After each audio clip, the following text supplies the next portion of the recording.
Hamas ने cease fire समझौते के चीथड़े उड़ा दिए।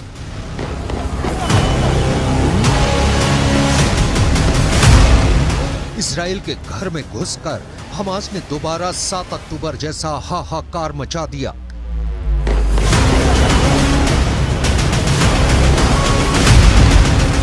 हमास के अंदर का हैवान जाग उठा और इजराइल बस हाथ मलता रह गया।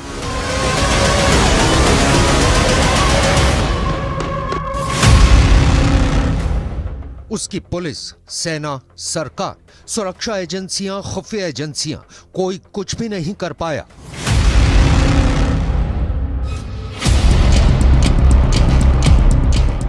दिन शुरू ही हुआ था कि सुबह सुबह हमास के 2 लड़ाके गोला बारूद से भरी एक कार लेकर इजराइल के यरूशलेम के एक बस स्टैंड पर पहुंचे।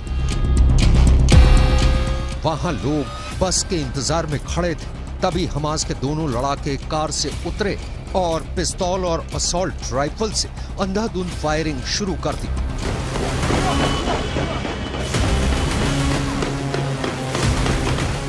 दिन दहाड़े खुलेआम हमास ने इजराइल के बीच सड़क पर कोहराम मचा दिया, पूरे यरूशलेम में गदर मचा दिया। जो सामने दिखा, हमास के लड़ाकों ने उसे गोलियों से छलनी कर दिया। क्या बुजुर्ग, क्या जवान, हमास के लड़ाकों ने सामने खड़े हर इजरायली को बेरहमी से अपना निशाना बनाया। हमास के महज 2 हमलावरों ने इजराइल में चीख पुकार मचा दी। हमास ने यह हमला यरूशलेम में किया, उस यरूशलेम में जिसमें इजराइल की जान बसती है, जिसे इजराइल अपनी राजधानी बताता है, जिसके लिए इजराइल मरने मारने के लिए तैयार रहता है। उस यरूशलेम शहर की ठीक एंट्री पर घुसकर हमास ने कत्लेआम मचा दिया।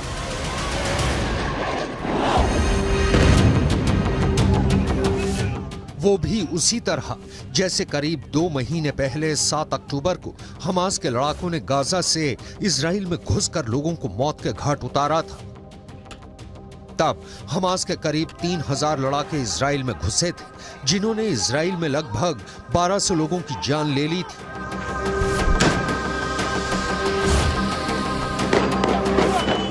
मगर इस बार हमास ने अपने सिर्फ 2 लड़ाके भेजे, जिन्होंने इजराइल में 3 लोगों को मौत की नींद सुला दिया।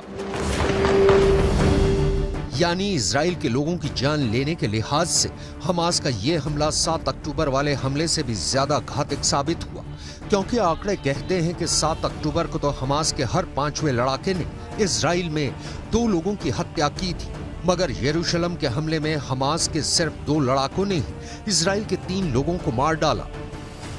उन्होंने 73 साल की एक बुजुर्ग की हत्या की, 67 साल की एक महिला को मार डाला और 24 साल की एक जवान महिला भी हमास के हमले का शिकार हो गई।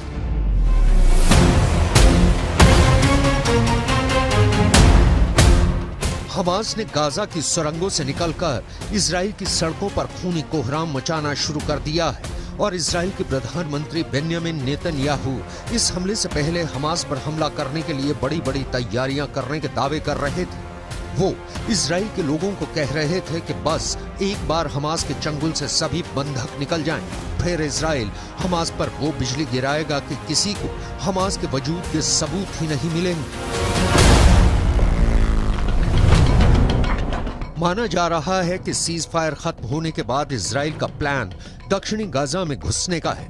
उत्तरी गाजा में इजराइल तबाही मचा ही चुका है। इसलिए कहा जा रहा है कि अब इजराइल दक्षिणी गाजा के खान यूनिस जैसे बड़े शहर को टारगेट करेगा, क्योंकि हमास के बड़े बड़े कमांडर इजराइल के हमलों से बचने के लिए दक्षिणी गाजा में ही पनाह लिए बैठे हैं और याहिया सिनवार जैसे हमास के बड़े नेता के भी वहीं होने की आशंका है।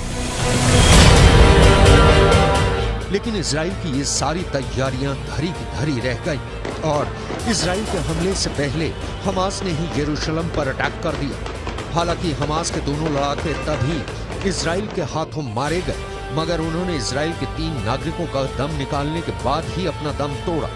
7 अक्टूबर का हमला इजराइल पर अब तक का सबसे बड़ा आतंकी हमला है, जिसने इजराइल को बुरी तरह झकझोर कर रख दिया। जिस इजराइल की ताकतवर सेना और जबरदस्त खुफिया तंत्र की पूरी दुनिया दाद देती है, उसे हमास के प्लान की भनक तक नहीं लगी।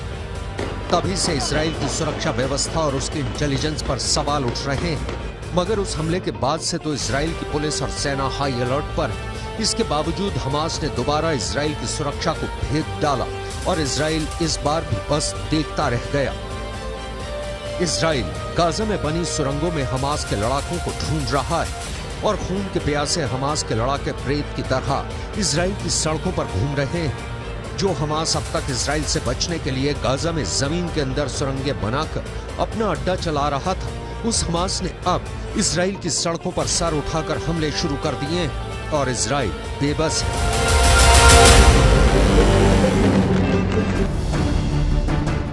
इजराइल बस सीज फायर की धुनी रमाने में लगा है।